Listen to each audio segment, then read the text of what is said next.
तो बेटा अब आपको समझ में आ गया कॉज ऑफ थर्मल एक्सपेंशन। ये जो एसिमेट्रिकल वेरिएशन है पोटेंशियल एनर्जी की with the inter atomic spacing, this is the cause of thermal expansion. बना लो फटाफट। मैं फिर बता दूं कि एग्जाम में थर्मल एक्सपेंशन क्या होता है ये पूछेंगे, लेकिन उसका कॉज क्या है शायद ही पूछें। ठीक है कि नहीं? ये आपको अपना मतलब अपने लिए समझने के लिए हमने इसको इस तरह से डिस्कस किया।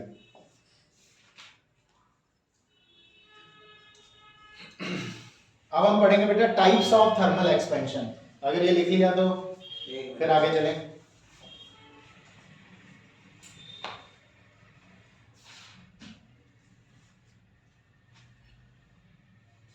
आ रही है बात समझ में? जब हम किसी ऑब्जेक्ट को हीट करते हैं, थर्मल एक्सपेंशन क्या है, ज्यादा टेंशन नहीं लेनी। थर्मल एक्सपेंशन क्या है? किसी चीज को गर्म कर रहे हैं, गर्म करने से उसके जो पार्टिकल्स हैं उनके बीच का स्पेस बढ़ गया है, ऑन एन एवरेज उनके बीच का स्पेस बढ़ गया है।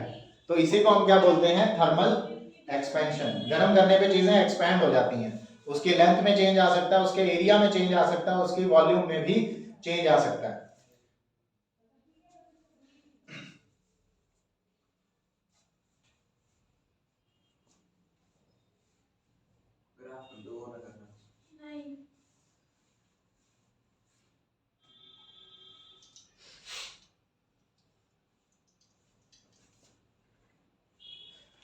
अब अगर आप किसी चीज को गर्म करते हैं, किसी चीज को हीट करते हैं, तो उसकी लेंथ चेंज हो सकती है ना? हो सकता है कि उसकी लेंथ चेंज हो रही हो और लेंथ के साथ उसकी ब्रेड्थ भी चेंज हो रही हो, यानी दोनों डायमेंशन चेंज हो सकते हैं। मतलब एरिया में भी चेंज आ सकता है, और ये भी हो सकता है कि लेंथ ब्रेड्थ हाइट तीनों चीजें चेंज हो रही हो, तो वॉल्यूम में भी चेंज आ सकता है। तो depending on these three types of expansions, कि किस किस चीज में चेंज आ सकता है, लेंथ में चेंज आ सकता है, एरिया में चेंज आ सकता है, वॉल्यूम में चेंज आ सकता है, तो थर्मल एक्सपेंशंस भी तीन टाइप्स के हैं। क्लियर है कि नहीं? थर्मल एक्सपेंशंस भी तीन टाइप्स के हैं। हो गया बेटा? Yes sir. तो जब सिर्फ लेंथ में चेंज आए तो उसे हम कहते हैं लीनियर एक्सपेंशन। सिर्फ लेंथ में चेंज आए तो क्या बोलेंगे? Linear expansion. अगर एरिया में चेंज आता है तो बोलेंगे एरिया एक्सपेंशन, या उसको सुपरफिशियल एक्सपेंशन भी बोलते हैं। और अगर वॉल्यूम में चेंज आए तो उसको बोलेंगे वॉल्यूम एक्सपेंशन, या फिर उसका एक और नाम होता है क्यूबिकल एक्सपेंशन। ठीक है कि नहीं? हो अगर मेरे पास मान लो एक रॉड है, रॉड वन डायमेंशनल होती है, तो जब मैं उसे हीट करूंगा तो रॉड की लेंथ क्या बढ़ जाएगी? एक्सपैंड हो जाएगी। हमने पहले कहा था कि हमने मैकेनिकल तरीके से रॉड की लेंथ को बढ़ाया, अब नॉन मैकेनिकल वे से यानी हीट देकर उसके लेंथ बढ़ा रहे हैं, तो दिस इज लीनियर एक्सपेंशन, क्योंकि सिर्फ लेंथ में चेंज आ रहा है। अगर मैं कोई शीट ले लूं, कोई शीट ले लूं जिसकी लेंथ और ब्रेड्थ दोनों है, तो उसकी लेंथ में भी चेंज आएगा, ब्रेड्थ में भी चेंज आएगा, इट मींस उसके एरिया में चेंज आएगा, तो उसे बोलेंगे एरिया एक्सपेंशन या सुपरफिशियल एक्सपेंशन। तीसरी चीज है, अगर कोई बॉडी ले लूं, मैं सॉलिड बॉडी ले लूं, कोई बॉडी ले लूं जिसके तीन डायमेंशंस हैं, 3D बॉडी, तो उसकी लेंथ ब्रेड्थ हाइट तीनों डायमेंशन चेंज होंगे, तो मतलब उसकी वॉल्यूम में भी चेंज आएगा, उसको बोलेंगे वॉल्यूम एक्सपेंशन। कोई बहुत मुश्किल बात तो नहीं है। थर्मली एक्सपेंड करवाना है, हीट देनी है, मटेरियल एक्सपेंड कराना है। मटेरियल अगर 1D है तो लीनियर एक्सपेंशन, मटेरियल अगर 2D है तो एरिया एक्सपेंशन, मटेरियल अगर 3D है तो वॉल्यूम एक्सपेंशन। समझे कि नहीं? तो तीन तरह के एक्सपेंशंस होती हैं ऐसे। लिख लिया बेटे? नाउ अब मैं आपको लिखवा भी देता हूं थर्मल एक्सपेंशंस के टाइप्स। ज्यादातर हमने जो पढ़ना है वो लीनियर एक्सपेंशन ही पढ़ना है, क्योंकि मोस्टली क्वेश्चन लीनियर एक्सपेंशन पे आते हैं, एरिया और वॉल्यूम एक्सपेंशंस पे इतना ज्यादा काम नहीं है। ठीक है? तो हेडिंग लगाओ, types of thermal expansion, types of thermal expansion. Now thermal expansion तीन तरह के हैं बेटा।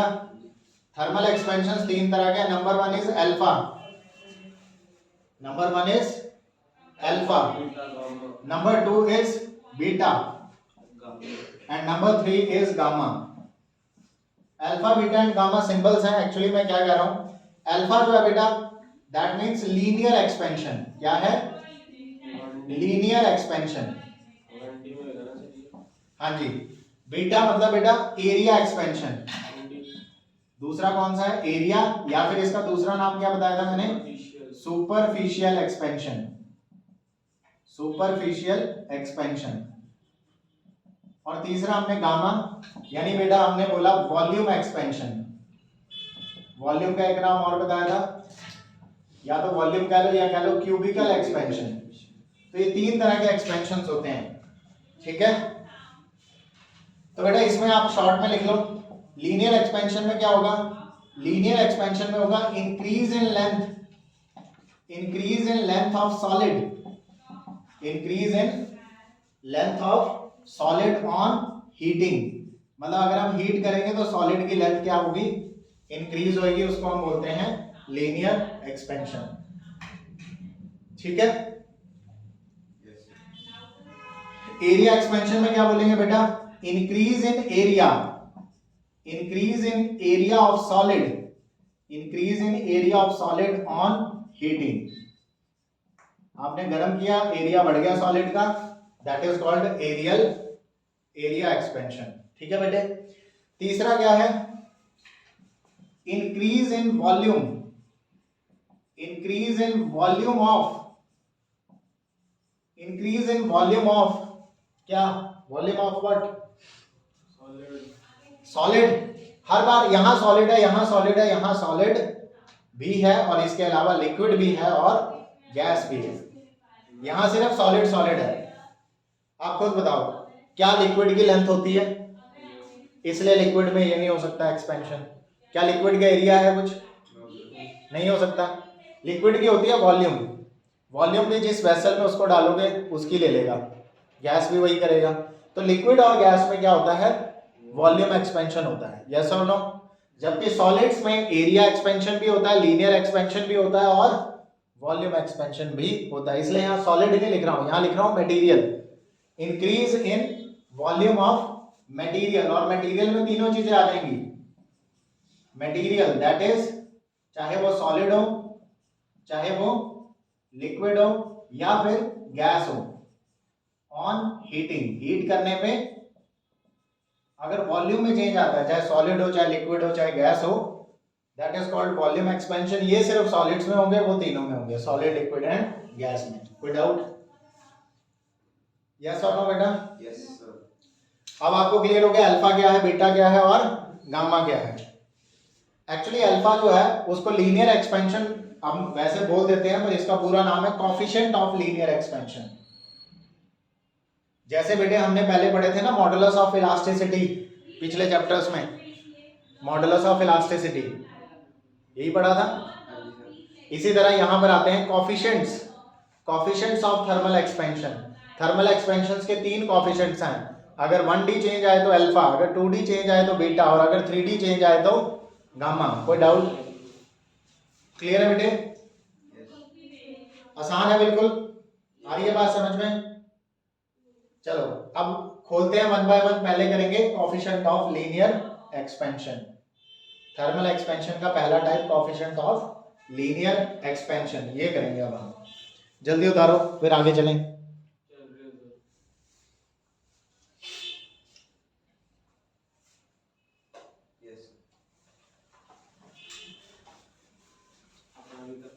तो बेटा हम अल्फा पढ़ेंगे डिटेल में, बीटा और गामा आप खुद ब खुद समझ जाओगे।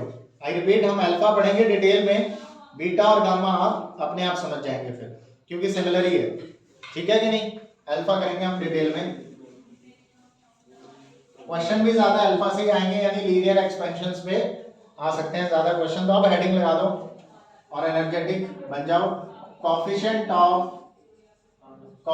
Of linear expansion, coefficient of linear expansion denoted by symbol alpha, coefficient of linear expansion denoted by symbol alpha. मान लो बेटा मेरे पास एक रॉड है, इस रॉड की ओरिजिनल लेंथ मैंने ले ली L0। इस रॉड की लेंथ कितनी है? L0। और बेटा इस रॉड का टेम्परेचर मान लेते हैं, अभी इस रॉड का टेम्परेचर है T1। टेम्परेचर कितना है? T1। ये मैं बात कर रहा हूं बिफोर हीटिंग, अभी इसको हीट नहीं किया है, अभी इसको हीट नहीं किया है। फिर मैंने क्या किया, इस रॉड को क्या कर दिया, हीट कर दिया। हीट करने से क्या होगा, इसकी लेंथ बढ़ जाएगी, वो हम सीख के आए, एक्सपैंड हो जाता है मटेरियल। तो ये रॉड जो है बेटा ये लंबी हो जाएगी।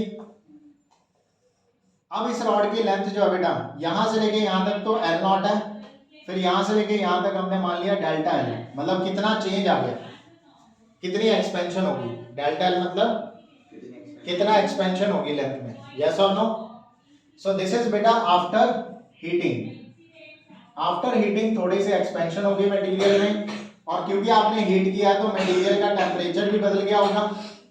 तो मान लो मटेरियल का टेम्परेचर कितना हो चुका है, T2।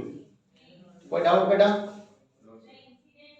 डेल्टा L क्या है, डेल्टा L है increase in length. What is delta L?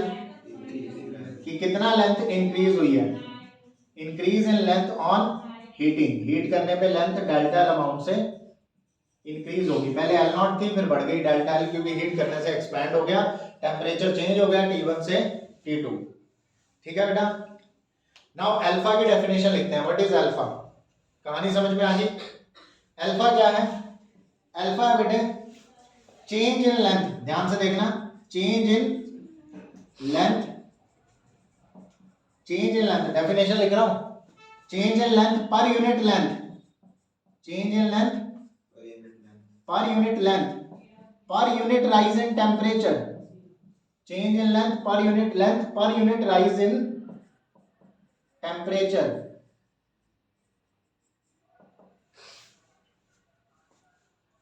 कैसे, फॉर्मूला क्या है, ये तो होगी डेफिनेशन। क्या है ये? डेफिनेशन। इसको फॉर्मूला की फॉर्म में लिखेंगे तो हम लिखेंगे change in length per unit, इधर ध्यान दो वरना स्किप कर जाओगे, change in length per unit length, per unit length कौन सी वाली, ओरिजिनल, पर unit length per unit rise in temperature, यानी चेंज इन टेम्परेचर। आ रही है बेटे बात समझ? Change in length per unit rise in temperature, ये अल्फा की डेफिनेशन है। कोई डाउट? देखो बेटा ध्यान से, चेंज इन लेंथ कितना है, डेल्टा L, ओरिजिनल लेंथ कितनी है, L नॉट, टेम्परेचर में कितना चेंज आया, T2 माइनस T1, यस और नो? पहले टेम्परेचर T1 था, अब T2 हो गया, तो change in temperature delta T कितना है यहाँ पे, T2 minus T1, temperature T1 से T2 हो गया, तो इतना चेंज आ गया टेम्परेचर में, लेंथ में चेंज आया डेल्टा, ये है अल्फा। आ रही है बात समझ में? कैसे लिख सकते हैं इसको, इसके बाद मैं वहां जा रहा हूं। तो बेटा अल्फा कितना हो गया, alpha is delta L divided by L not into delta T। Delta L आपको पता है कितना लेंथ में चेंज आया, L नॉट है ओरिजिनल लेंथ, डेल्टा T है कितना टेम्परेचर आपने चेंज किया है, मतलब आपने किया कि आपने डेल्टा T टेम्परेचर चेंज किया, जिस वजह से लेंथ L नॉट से डेल्टा L हो गई, चेंज हो गई इतने अमाउंट से। सो इसको हम कहते हैं कोएफिशिएंट ऑफ लीनियर एक्सपेंशन। अच्छा एरिया में क्या होगा, change in area upon original area into change in temperature. Volume में क्या होगा, change in volume upon original volume into change in temperature, same आएगा सब कुछ, यस और नो? Yes sir. कोई डाउट? तो अल्फा क्लियर हो गया या नहीं? अब बेटे जो मैंने ये डेफिनेशन लिखी है इसको समझ लेते हैं। मान लो कि डेफिनेशन को समझने जा रहे हैं, मान लो कि डेल्टा T की वैल्यू है 1 यूनिट, यानी टेम्परेचर कितना चेंज हुआ, 1 यूनिट चेंज हुआ, और 1 यूनिट टेम्परेचर चेंज होने से मान लो ओरिजिनल लेंथ जो थी वो भी 1 यूनिट थी, ओरिजिनल लेंथ कितनी थी, 1 यूनिट ही थी। तो बेटा अल्फा की वैल्यू कितनी आएगी, डेल्टा L अपॉन 1 इंटू 1, मतलब अल्फा किसके इक्वल आ जाएगा, डेल्टा L के इक्वल आ जाएगा, क्योंकि L नॉट भी 1 है और चेंज इन टेम्परेचर भी हमने क्या ले लिया, 1 ले लिया, तो अल्फा डेल्टा L के इक्वल आ जाएगा। मतलब coefficient of linear expansion is equal to change in length. कब? जब ओरिजिनल लेंथ यूनिट है, 1 यूनिट है, और चेंज इन टेम्परेचर भी 1 यूनिट है, इसलिए हमने लिखा चेंज इन लेंथ ही अल्फा है per unit length per unit rise in temperature, yes और नो? कोई डाउट? ये हो गई इसकी डेफिनेशन, उतार लो फटाफट। आई होप आपको आ गया होगा समझ में क्या कह रहा हूं। हाँ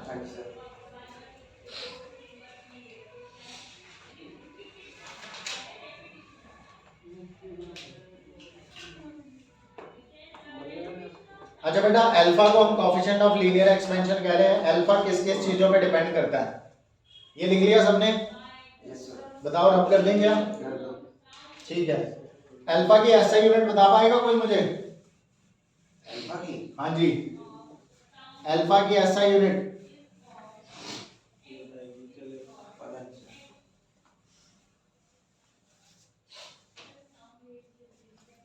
बेटे जो यूनिट होती है अल्फा की, आप यहां देखो, लेंथ को अगर आप मीटर्स में लेते हो, नीचे भी लेंथ मीटर्स में, और टेम्परेचर को डिग्री सेल्सियस में लेते हो या केल्विन में लेते हो, तो बेटा मीटर से मीटर कट जाएगा, बचेगा क्या? 1/सेल्सियस या फिर 1/केल्विन। केल्विन में लेते हो टेम्परेचर तो 1/केल्विन, सेल्सियस में लेते हो तो 1/सेल्सियस। तो इसे सेल्सियस में लिया जाता है, इसलिए हम यहाँ पे लिखते हैं इसकी यूनिट क्या है? Degree Celsius inverse. Unit of alpha क्या है? Degree Celsius inverse. सेल्सियस की जगह और क्या आ सकता है? केल्विन इनवर्स भी आ सकता है। क्वेश्चन में चाहे केल्विन दिया हो चाहे सेल्सियस दिया हो, आपको टेंशन लेने की जरूरत नहीं है, क्योंकि बात एक ही है। ठीक है बेटा, आपको नहीं लेनी टेंशन कि ये क्या हो रहा है। ठीक है, कोई डाउट है? आगे समझ में अच्छे से?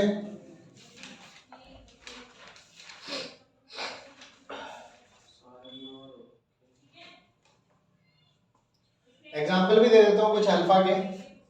एग्जाम्पल भी लिख लो, जैसे बेटा अगर मैं अल्फा एल्यूमिनियम के लिए लिखता हूँ, एल्यूमिनियम के लिए अल्फा की वैल्यू है 2.5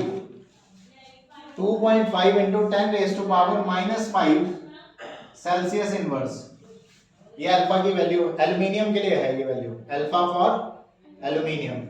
अगर इसी तरह अल्फा मैं प्लैटिनम के लिए लिखूं, अल्फा फॉर प्लैटिनम, प्लैटिनम का अल्फा है 0.9 इंटू 10⁻⁻5 डिग्री सेल्सियस इनवर्स।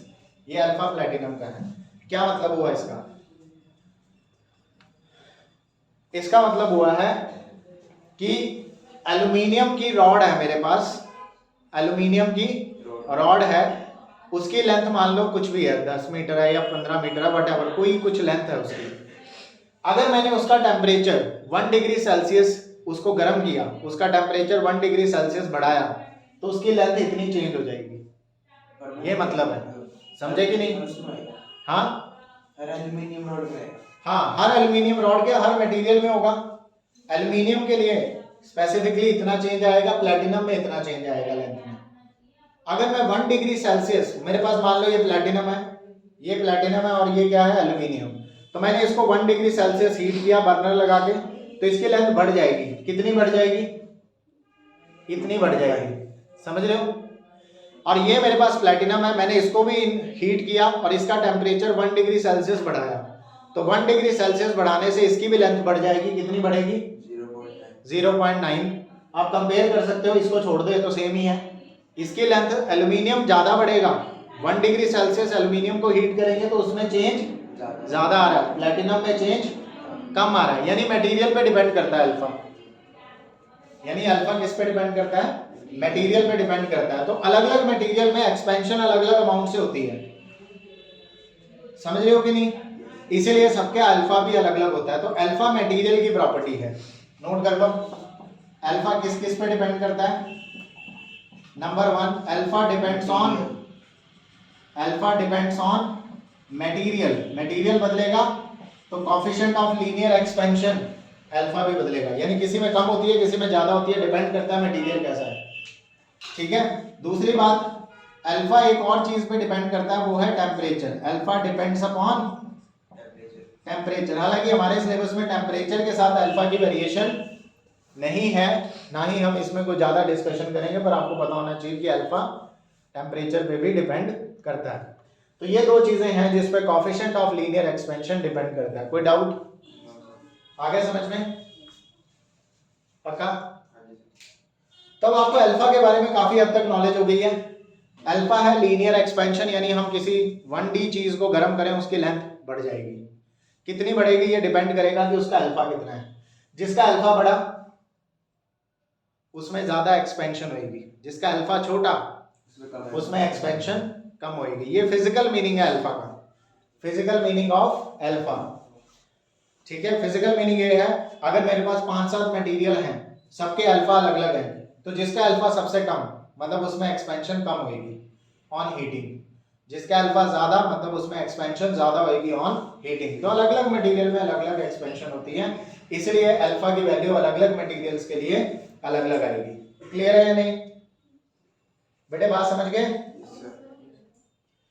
चलो उतार लिया होगा अब तक इतना, ठीक है। और दूसरी चीज अल्फा और किस पे डिपेंड करता है? अल्फा टेम्परेचर पे डिपेंड करता है, बट इसकी डिपेंडेंसी हमारे सिलेबस में इतनी ज्यादा है नहीं। ऐसा नहीं है कि एल्यूमिनियम के लिए अल्फा की वैल्यू हमेशा यही है, अल्फा की वैल्यू यही है, ये वेरी कर सकती है अगर हम टेम्परेचर थोड़ा सा भी आगे पीछे करें, तो टेम्परेचर के साथ भी वेरिएशन इसमें रहती है, समझ रहे हो। बट अभी के लिए आप मान के चलो कि अल्फा हमारे लिए क्या है? कांस्टेंट है। अल्फा हमारे लिए क्या है? कांस्टेंट है, और वो मटेरियल पे डिपेंड करता है, टेम्परेचर के साथ डिपेंडेंसी हमारे सिलेबस में है नहीं, तो नहीं कर रहे, ठीक है। अच्छा, मैं आपको और इंटरेस्टिंग एग्जांपल्स बता देता हूं। एक एग्जांपल है, एक मटेरियल होता है, एक और एग्जांपल लिख लो। मटेरियल का नाम है इनवर, इनवर मटेरियल। इनवर मटेरियल असल में एक एलॉय है, इनवर एलॉय है। ये बेटा आयरन और निकल का एलॉय होता है, इसे हम इनवर कहते हैं। इसमें आयरन 64% होता है और निकल जो है बचा हुआ 36% निकल होता है। मतलब आयरन और निकल से ये एलॉय बनाया जाता है, ठीक है, इनवर एलॉय, आयरन प्लस निकल। एक मेरे पास बेटा मटेरियल है quartz, quartz material a kind of glass, glass के जैसा होता है, ठीक है, ग्लास जैसा एक मटेरियल है क्वार्ट्ज।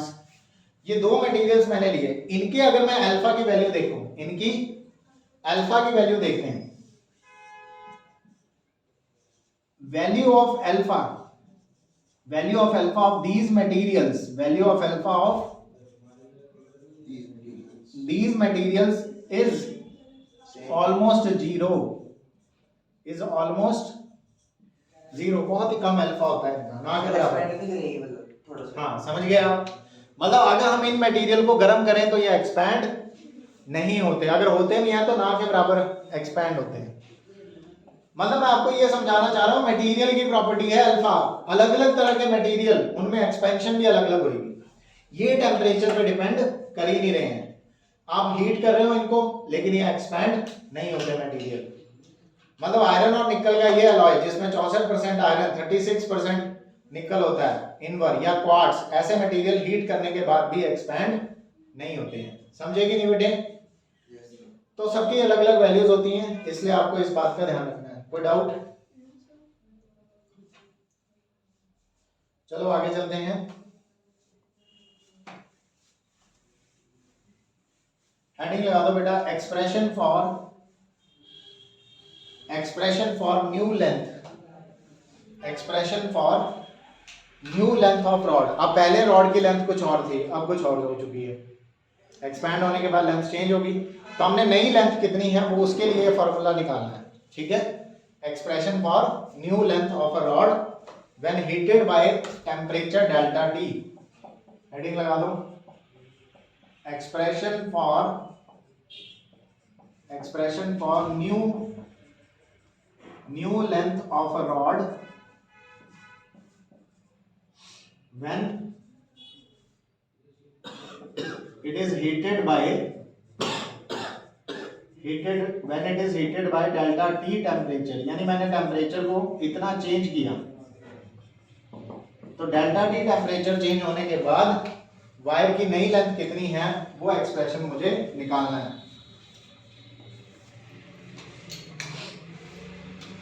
तो बेटा अब इसमें हमें पता है अल्फा क्या होता है, change in length upon original length into change in temperature, यही है, change in length upon original length into change in temperature. यहां से मैं अल्फा, ये L0 हो गया बेटा, ये क्या हो गया delta T, is equal to delta L आ गया। बस असल में कोई नया एक्सप्रेशन नहीं है, इसी को थोड़ा रीअरेंज कर रहे हैं, ठीक है। यहां पर आपको पता है एल नॉट क्या थी हमारी, एल नॉट क्या थी बेटा, ओरिजिनल लेंथ है, और एल क्या है, न्यू लेंथ है जो हमने निकालनी है। तो बेटा डेल्टा एल कितना हुआ, new length minus original length, yes और नो। डेल्टा एल को ये लिख सकते हैं। तो यहां पर अल्फा एल नॉट, टेम्परेचर को भी लिख सकते हैं T2 माइनस T1। चलो टेम्परेचर को रहने दो डेल्टा टी, टेम्परेचर को डेल्टा टी, एल नॉट की जगह क्या लिख, डेल्टा एल की जगह क्या लिख सकते हैं, एल माइनस एल नॉट, ठीक है बेटे। एल नॉट वाली टर्म इधर ले आओ, तो ये बचेगा alpha into L naught into delta T, ये इधर आया, plus L naught is equal to L, ठीक है। इसमें भी एल नॉट है, इसमें भी एल नॉट है, कॉमन निकाल लो, तो अंदर क्या बचा, alpha into delta T plus 1 is equal to L, ठीक है। हाँ जी, आ रहा है ना समझ में।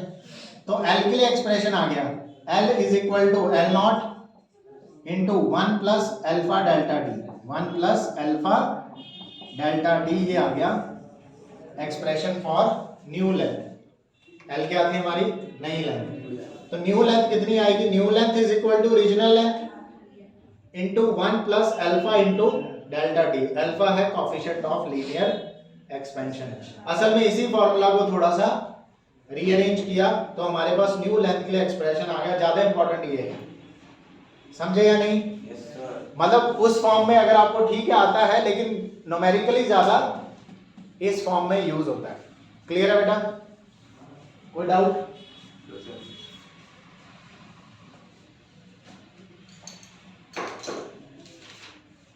तो बेटा ये था coefficient of linear expansion. I hope clear हो गया होगा। आप मटेरियल को गर्म करें, उसकी लेंथ बढ़ जाती है, उसी को हम लीनियर एक्सपेंशन कहते हैं। अगर उसकी coefficient of linear expansion alpha है और आपने उसे डेल्टा टी अमाउंट से हीट कर दिया, मतलब उसका टेम्परेचर इतना बढ़ा दिया, तो उसकी नई लेंथ का फॉर्मूला ये रहा, new length is equal to original length 1 plus alpha delta T. ऐसे ही बेटा जब मैं एरिया की बात करूंगा तो नया एरिया कितना आएगा, new area A is equal to original area 1 plus alpha की जगह आ जाएगा बीटा डेल्टा टी, यस और नो। और वॉल्यूम में क्या आएगा, new volume is equal to original volume 1 plus beta की जगह आ जाएगा गामा डेल्टा टी। कुछ फर्क नहीं है, रिजल्ट्स वही है सेम। एक समझो, बाकी अपने आप समझ में आ रहे होंगे। Area expansion, volume expansion, linear expansion. Alpha coefficient of linear expansion, beta coefficient of area expansion, gamma coefficient of volume expansion. Result एकदम मैच कर रहे हैं। लीनियर एक्सपेंशन हमने कर लिया डिटेल में, ये अपने आप समझ गए होंगे, ठीक है कि नहीं, कोई डाउट। बस अल्फा की जगह बीटा या गामा आ जाएगा और लेंथ की जगह एरिया या वॉल्यूम आ जाएगा। क्लियर है।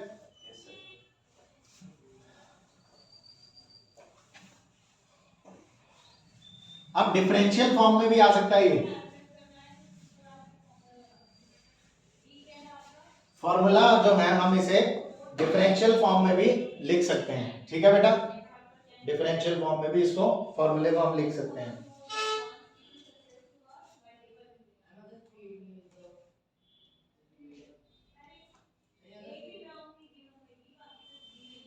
अब बेटा आगे आप ऐसे लिख लो, फॉर्मूला इन डिफरेंशियल फॉर्म। किस फॉर्म में लिख रहे हैं, डिफरेंशियल फॉर्म में लिख रहे हैं। लीनियर एक्सपेंशन पे रिलेटेड ही जो हमने फॉर्मूला लिखना है। तो अभी तक हमने क्या पढ़ा, हमने पढ़ा कि अल्फा क्या था, अल्फा क्या था, change in length upon original length into change in temperature. अच्छा बेटा यहां से डेल्टा एल को क्या लिख सकते हैं, alpha into L naught into delta T, yes और नो। अगर मेरे को डिफरेंशियल फॉर्म में लिखना है तो बेटा डेल्टा की जगह क्या आ जाएगा, डी आ जाएगा। इन डिफरेंशियल फॉर्म dl बन जाएगा, ये डेल्टा एल की जगह dl, alpha L naught as it is, और डेल्टा टी की जगह dd। ये बन गया डिफरेंशियल फॉर्म में फॉर्मूला।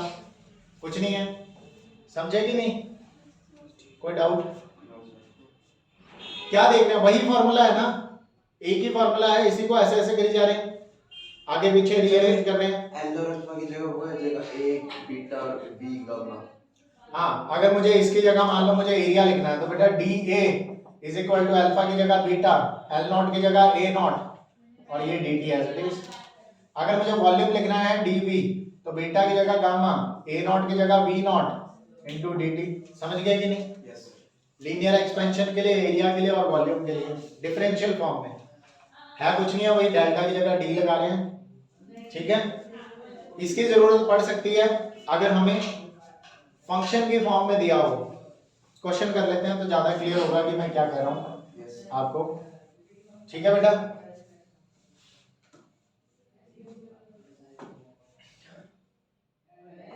आ रहा है समझ? लिख लिया? आ गया समझ में? क्वेश्चन कर लो फिर, आओ क्वेश्चन में ज्यादा क्लियर हो जाएगा। बेटे मान लो आपके पास गामा दिया हुआ है। आपको क्या दिया हुआ है? चलो गामा छोड़ो, अल्फा ले लिया ना हम लोग। अल्फा को हम लोग ले लेते हैं 3t² ले लेते हैं। अल्फा को क्या ले लिया? 3t²। अब आप देखो क्या हमारा फंक्शन, t की जगह आप कैपिटल टी ले लो कोई बात नहीं, क्या हमारा अल्फा जो है टेम्परेचर का फंक्शन है? दिख रहा है? ये जो अल्फा है हमारा, अल्फा डिपेंड्स ऑन टेम्परेचर, बताया था ना मैंने बताया था कि अल्फा टेम्परेचर पे डिपेंड करता है, तो कर भी रहा है। अल्फा 3t², टेम्परेचर की वैल्यू कम होगी तो अल्फा कम होगा, टेम्परेचर की वैल्यू ज्यादा होगी तो अल्फा ज्यादा होगा। तो ऐसे हमें अल्फा दिया हुआ है जो कि टेम्परेचर डिपेंडेंट है, फंक्शन है, मतलब अल्फा हमारा टेम्परेचर का फंक्शन है। ऐसे सिचुएशन में जब फंक्शन की फॉर्म में कोई वेरिएबल दिया हो तो हमें डिफरेंशियल फॉर्म यूज करनी पड़ती है, जैसे हमने आज तक करे हैं ना वर्क डन के लिए। dw is equal to integration of f dx, कई बार किया हमने। Yes sir. Differential form use करते हैं अगर हमारी फोर्स कैसी दी हो, वेरिएबल दी हो। सर उसमें है ये वर्क एनर्जी। ठीक है कि नहीं बेटा? अच्छा, आपको बोल रहा है find change in length, find change in length when temperature of rod है, मान लो रॉड है, when temperature of rod is increased from, when temperature of rod is increased from 1 degree Celsius to 2 degree Celsius, temperature हमने 1 degree बढ़ा दिया, temperature हमने 1 degree बढ़ा दिया और हमें बताना है कि कितना लेंथ में चेंज आया जब हमने टेम्परेचर 1 डिग्री बढ़ाया। तो बेटा हमने अभी तक फॉर्मूला पढ़ा है alpha is equal to change in length upon original length into delta T. इसको हम ऐसे लिख सकते हैं delta L is equal to alpha into delta naught L naught into delta T. Differential form में dl is equal to alpha into L naught into dt। यहां तक आराम से समझ आ गया होगा, है ना? हमने डेल्टा एल को डिफरेंशियल फॉर्म में लेना पड़ा। ठीक है, ठीक है। सो अल्फा की जगह बेटा क्या डाल सकते हैं? अल्फा की जगह डाल सकते हैं 3t² into L naught into D T, क्योंकि अल्फा हमें दिया हुआ है 3t²। अगर हमें चेंज इन लेंथ निकालनी है तो क्या करना पड़ेगा? इंटीग्रेट करना पड़ेगा। तो इसको इंटीग्रेट कर दिया dl को और इसको भी इंटीग्रेट कर दिया 3t² into L naught into D T को। इंटीग्रेशन टेम्परेचर पे कहां से कहां जाएगी? 1 से 2 तक। तो टेम्परेचर हमारा रहेगा फ्रॉम 1 टू 2। अच्छा, लेंथ हमारी रहेगी फ्रॉम L1 टू L2। हमने यही निकालना है कि कितना लेंथ में चेंज आया है जब हमारा टेम्परेचर 1 से 2 पे गया। समझे कि नहीं? यस और नो बेटे? Yes sir. तो ये तो आपको पता है, ये तो बन गया L2 माइनस L1। dl की इंटीग्रेशन L लिमिट्स पुट करेंगे L1 से L2 तक। ठीक है। अच्छा, इसमें 3L0 बाहर निकाल लो क्योंकि ये तो कांस्टेंट है, तो बचा क्या? सिर्फ t² की इंटीग्रेशन बची 1 से लेके 2 तक। ठीक है। आ रहा है ना समझ? अब तो इंटीग्रेशन आनी चाहिए आप लोगों को। ये upper limit minus lower limit, यानी ये बनेगा बेटा L2 minus L1 is equal to 3L0 और टी स्क्वायर की इंटीग्रेशन टी क्यूब बाई 3 और इसकी लिमिट्स पुट करेंगे 1 से लेके 2 तक, ठीक है कि नहीं? टी स्क्वायर की इंटीग्रेशन टी क्यूब बाई 3, ये पता है ना? तो बेटा ये वाले 3 से ये वाला 3 उठ गया, क्या रह गया? L2 माइनस L1 को लिख सकते हैं change in length delta L, ये बन गया L0 टी क्यूब यानी कि कितना? 2 का क्यूब माइनस 1 का क्यूब, कितना आया बेटा? 8 माइनस 1 7 टाइम्स ऑफ L0, कितना लेंथ में चेंज आया? समझ गए कि नहीं? यानी अगर इसकी ओरिजिनल लेंथ 1 मीटर थी तो चेंज आने के बाद 7 मीटर हो गई, 7 गुना चेंज हो गई। हाँ जी, बल्कि 8 मीटर हो गई चेंज के बाद, 8 मीटर हो गई तो चेंज कितना आया? 7 का चेंज आया ना? तो चेंज इन लेंथ कितना है? 7 टाइम्स ऑफ ओरिजिनल लेंथ। मतलब अगर इसकी लेंथ शुरू में 10 मीटर थी तो हमने 1 डिग्री टेम्परेचर बढ़ाया, हमने 1 डिग्री टेम्परेचर बढ़ाया, तो बेटा इसकी लेंथ जो है कितनी हो गई? 17 मीटर हो गई होगी। हाँ जी सर। कितना चेंज आया लेंथ में? नहीं 17 मीटर क्यों? 7 का चेंज नहीं आया, 7 गुना चेंज आया, यानी 70 का चेंज आया, तो बेटा ये 80 मीटर हो जाएगी। अब चेंज कितना आया? 80 माइनस 10, 70 का चेंज आया, जो कि ओरिजिनल लेंथ का 7 गुना है।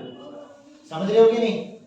ये मतलब है इसका, change in length is 7 times of original length, यानी इसका अल्फा बहुत बड़ा होगा, इसका अल्फा बहुत बड़ा होगा, इसलिए तो इतना ज्यादा चेंज आ रहा है, क्योंकि मैंने अपनी मनगढ़ंत कहानी ली है ऐसे, इसलिए एग्जांपल ऐसा। पर समझ गए ना? मतलब ये एक ऐसा मटेरियल है जिसका अल्फा बहुत बड़ा है, आप 1 डिग्री टेम्परेचर बढ़ा रहे हो और लेंथ बहुत ज्यादा इंक्रीज हो रही है, यानी एक्सपेंशन बहुत ज्यादा हो रही है, क्योंकि जिसका अल्फा बड़ा उसमें एक्सपेंशन भी ज्यादा हो रही है। आई होप क्लियर हो रहा होगा? Yes sir. ठीक है, तो एक एग्जांपल काफी होता है समझाने के लिए, कैसे सॉल्व करना है डिफरेंशियल फॉर्म में, ये समझा दिया। ठीक है बेटा? हाँ जी सर। अब आते हैं बेटा सेकंड टर्म पे, कोएफिशिएंट ऑफ फटाफट खत्म करते हैं क्योंकि आपको पता ही है। Coefficient of superficial expansion, coefficient of superficial, या फिर हम इसको बोल सकते हैं एरिया एक्सपेंशन। तो देख लेते हैं, इसे हम क्या बोलते हैं? बीटा बोलते हैं बेटा। तो बाय डेफिनेशन बीटा क्या होगा बच्चों? Change in area upon original area into change in temperature. यहां तक समझ गए? ये हो गया बीटा। अच्छा, इसको हम ऐसे भी लिख सकते हैं, कोई डाउट है क्या? क्या है बेटे? डेफिनेशन क्या है? Change in area per unit area, change in area per unit area पर डिग्री राइज इन टेम्परेचर, पर डिग्री राइज इन टेम्परेचर, ये इसकी डेफिनेशन हो गई। सेम ही तो है, लेंथ की जगह एरिया आ गया। इसको ऐसे भी लिख सकते हैं, beta into A naught into delta T is equal to delta A in differential form, in differential form भी लिख सकते हो sir. DA is equal to beta into A naught into D T, ये होगी डिफरेंशियल फॉर्म। ठीक है? अच्छा, अगर न्यू एरिया के लिए एक्सप्रेशन निकालना है, expression for new area, expression for new area, तो न्यू एरिया अगर ए है so that is equal to original area A 1 plus beta into delta T. याद आया कि नहीं? जैसे एल के लिए निकाला था, L is equal to L naught 1 plus alpha delta T, वैसे ही A is equal to A naught 1 plus beta delta T. इसमें समझने की जरूरत है, इसमें समझने की जरूरत है बेटा। ये आ गया समझ? आ गया ना? ज्यादा इंपॉर्टेंट ये वाले एक्सप्रेशन होते हैं, न्यू लेंथ वाले, न्यू एरिया वाले, न्यू वॉल्यूम वाले। ठीक है? बाकी बेसिक डेफिनेशन जरूर याद होनी चाहिए। Thank you sir. क्या थैंक यू, रुक जाओ अभी। वॉल्यूम बदल रहता है। इसी तरह हमने कवर करना है coefficient of volume expansion. Sir एक मिनट लास्ट क्यूबिकल। हाँ, क्यूबिकल भी कह सकते हैं उसको, कोएफिशिएंट ऑफ वॉल्यूम एक्सपेंशन और क्यूबिकल एक्सपेंशन। हाँ जी, पर नहीं आ रहा है समझ में? हाँ जी गुरप्रीत, ठीक है।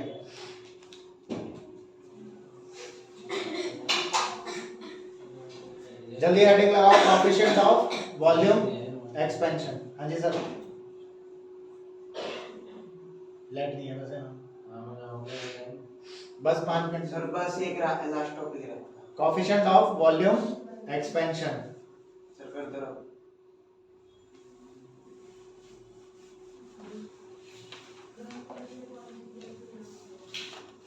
सो अगली हेडिंग लगाओ बेटा, coefficient of volume volume expansion. अच्छा, इसको हम लोग डिनोट करेंगे गामा से, ठीक है। इसमें एक कंडीशन है, if delta T is less than 100 degree Celsius, मतलब टेम्परेचर में 100 डिग्री सेल्सियस से कम चेंज हो तो लिमिट दे रखी है। If temperature, if delta T is less than 100 degree Celsius, then delta V यानी change in volume is directly proportional to change in temperature, ठीक है बेटा। and delta V is also directly proportional to original volume। ये सब में होता था वैसे, ये सब में होता था बेटा, मतलब ये सब में होता था। Delta L is directly proportional to delta T, delta L is directly proportional to L naught। दोनों को कंबाइन करें तो हम क्या लिखेंगे, delta L is proportional to delta T into L naught। Proportionality sign हटाएंगे तो कांस्टेंट आना चाहिए था, वो कांस्टेंट आता था alpha, alpha into L naught into delta T। यही वही एक्सप्रेशन आ गया जो पहले पढ़ के आए हैं। यही चीज एरिया में होती है, सेम चीज एरिया में होती है। Change in area is directly proportional to change in temperature, change in area is directly proportional to original area. तो इनको कंबाइन करेंगे तो change in area directly proportional to area into delta T. Proportionality sign हटाएंगे तो constant आता था beta. वही expression आगे जो पढ़ के आए हैं, ये भी वही सेम चीज है, बस फर्क क्या है यहां पर, इस केस में या इस केस में टेम्परेचर में कोई कंडीशन नहीं लगी हुई थी। अब यहाँ पे कंडीशन है वॉल्यूम में कि डेल्टा टी कितना होना चाहिए, लेस देन 100 डिग्री सेल्सियस होना चाहिए। ये मतलब आप चेंज करो टेम्परेचर, लेकिन 100 से ज्यादा मत करो, ठीक है कि नहीं। तो ऐसी कंडीशंस में, अच्छा बेटा जब कंबाइन करेंगे तो change in volume is directly proportional to original volume into change in temperature. Combine कर दिया ना इन दोनों रिजल्ट्स को। अच्छा, जैसे ही हम ये प्रोपोर्शनैलिटी साइन हटाएंगे, कांस्टेंट क्या आएगा, gamma into V naught into delta T. और यहां से अगर मैं गामा निकालूं तो वही आ जाएगा जो पहले था, change in volume upon original volume into change in temperature. कोई नई बात नहीं बताई मैंने आपको, बस थोड़ा सा पीछे से ले आया। यस और no.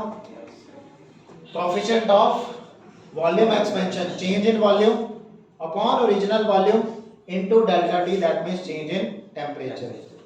Definition, definition change in volume per unit volume, change in volume per unit volume per unit rise in temperature, per unit rise in temperature. वही सेम डेफिनेशन जो अभी तक चलती आ रही है गामा की, बीटा की या फिर अल्फा की, बस इसमें कंडीशन है कि वॉल्यूम मतलब डेल्टा टी लेस देन 100 होना चाहिए, ठीक है कि नहीं।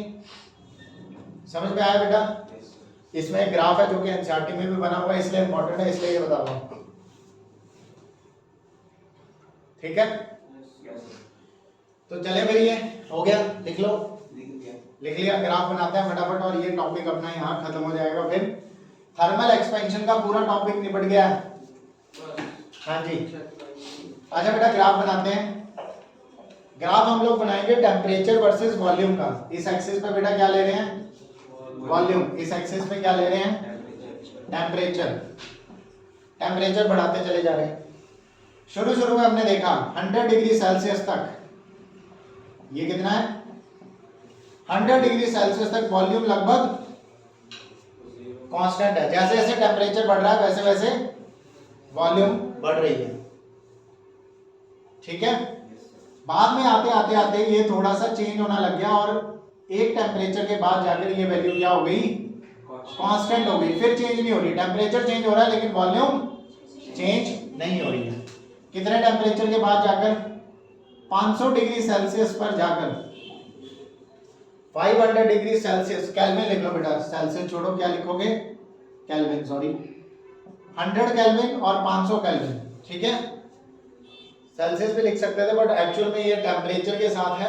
अगर ये डेल्टा टी के साथ ग्राफ होता तो यहाँ केल्विन सेल्सियस दोनों चल जाता।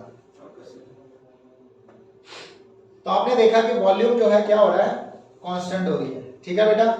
तो क्या हमने देखा,